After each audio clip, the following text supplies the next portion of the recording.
விடுதலை சிறுத்தைகள் என்கிற ஒரு கட்சியை உருவாக்க முடிந்தது அம்பேத்கர் எழுதிய அரசமைப்பு சட்டத்தால். இல்லன்னா நம்மள கொடிகட்ட விடுவானா, மேடப்பட விடுவானா, பெர்மிஷன் கொடுப்பானா? யோசிச்சு பாருங்க. நீங்கெல்லாம் அப்படிமா, நீங்கெல்லாம் கட்சி உருவாக்கி நீங்கெல்லாம் ஒரு தலைவரா வரணுமா? உங்க அப்பன் கையை கட்டி நின்றது தெரியாதா? உங்க தாத்தன் கோவணம் கட்டி நின்றது தெரியாதா? இன்னைக்கு என்னடா நீங்கெல்லாம் மீசையை முறுகிட்டு சட்டையை உயர்த்திக்கிட்டு தலைவர் என்று சொல்லிக்கொண்டு சமூகம் விடாது, இந்த சமூக கட்டமைப்பதை அனுமதிக்காது.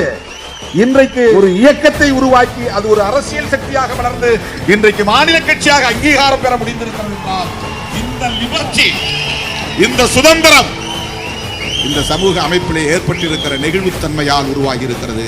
அந்த நெகிழ்வுத்தன்மை எதனால் உருவானது என்றால் ஜனநாயகத்தை அடிப்படையாக கொண்டிருக்கிற கான்ஸ்டிடியூஷன் ஆஃப் இந்தியா என்கிற அரசமைப்பு சட்டம்.